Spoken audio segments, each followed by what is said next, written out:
Good morning. It is Tuesday and I am in go mode. I am ready to get all the supplies that I need and start harvesting all the tulips that I need for market this week.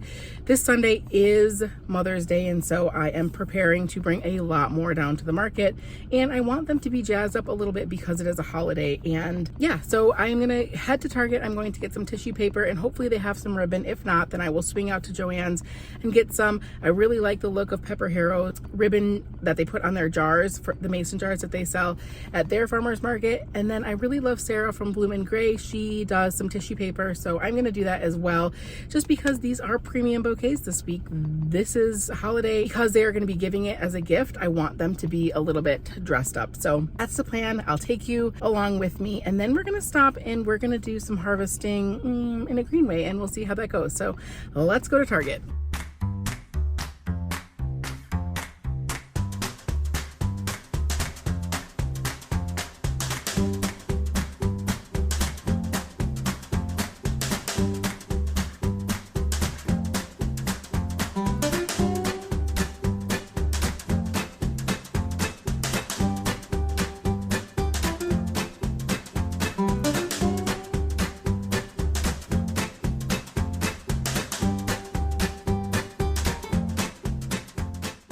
Okay, we made it. I'm gonna pop in there really quick, but I wanted to share with you some advice that I got a long time ago.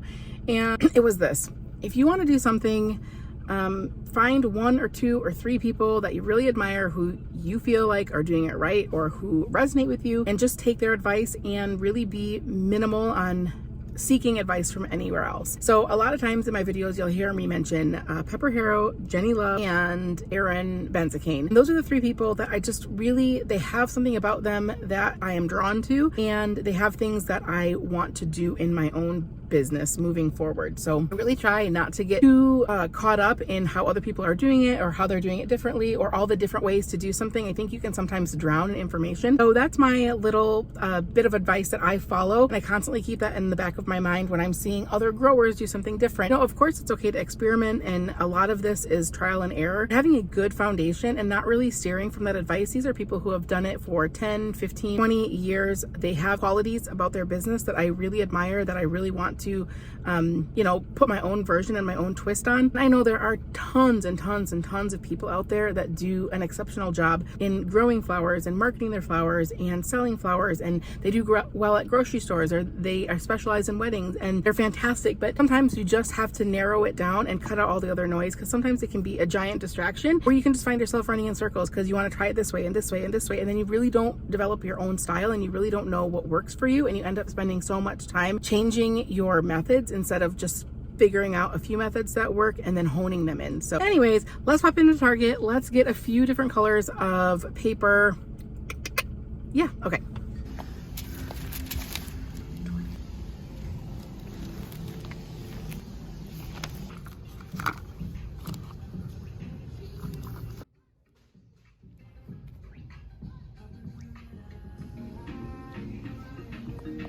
All right, let me show you what I got really quick. I spent 50 bucks, which is way more than I was intending to, but it's kind of at the mercy of what they had, and the ribbon was super expensive.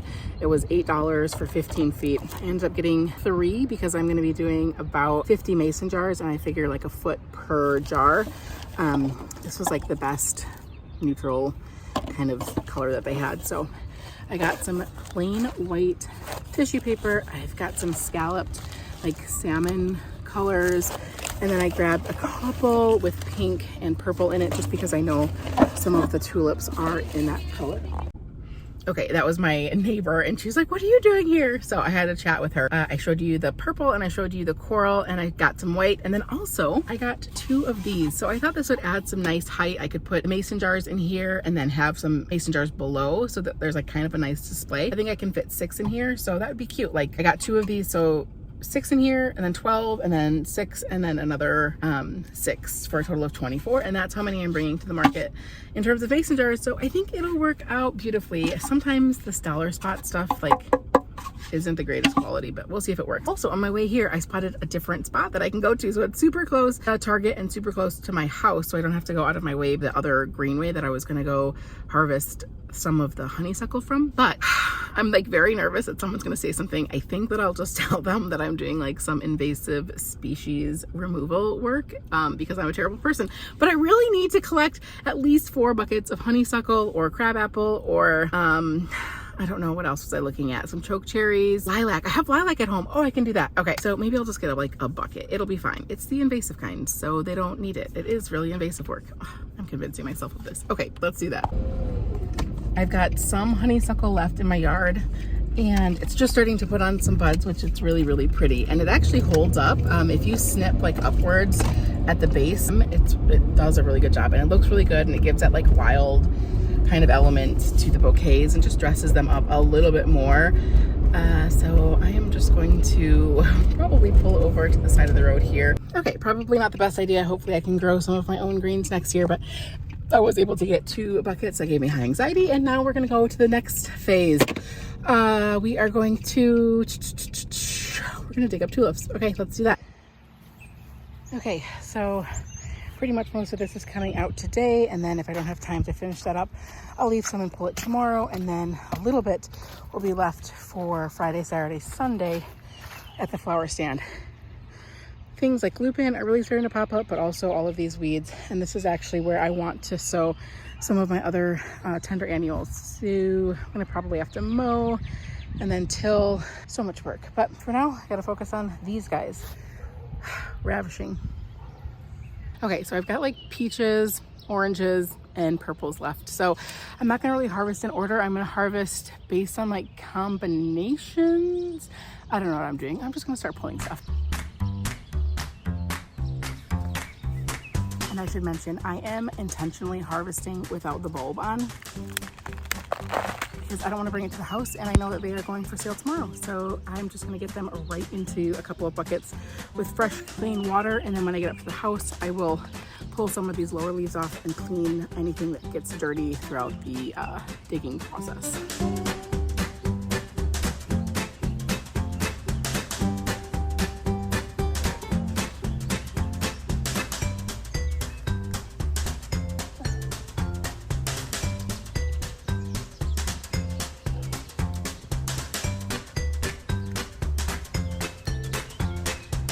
I am a muddy mess. If you're wondering why it's so expensive for your tulips, not only are they specialty, but they take forever. You pull them up, you wash them off, you stir them, you arrange them. They're a lot of work, but aren't they just so beautiful? Eek. I'm so excited. Look at these, and they smell so good. They're just so beautiful. I'm harvesting these guys a little bit more open, and that is because when people purchase the bouquets, they're gonna want to give them as a gift, and they're gonna want something a little bit more, something with a little bit more wow factor when they gift them. So having some of these open will be great. I'm so excited. Okay, I'm down in the basement really quickly. Oh, it's so bright. But anyways, there's celosia, there's a lot of zinnia, there's some pincushion that was doing well and now is doing bad. Dahlias are sprouted, and I got some mignonette over there. So things are coming along slowly but surely. It's really hard for me to keep up, but look behind me. So these are all washed and have had their leaves stripped and are ready for bouquet making. I decided to bring them downstairs because yesterday my 2-year-old started to get into a lot of the older tulips that I just had sitting upstairs. So I don't want to risk anything, but I'll probably be building down here until pretty late. I'm really excited. I don't know how I ended up with so many like orange and apricots, but I am not mad. I also had some honeysuckle that is starting to bud up. Where is it? Right here. I don't know if you can tell, but it's pink. And then I have some white lilac from our yard. So I'm gonna end Tuesday's video here today. I'm gonna run upstairs, pop in the tub. I'm going to try to edit Monday's video, get that out so you can be caught up to speed, and I'll just take you with me through the whole week before Mother's Day. So anyways, signing off from the really bad lighting in the basement. Hopefully if I do well at the market, you guys, I could save some money for my tulips and some money for a new camera. I'm really excited. Okay, see you in the next video.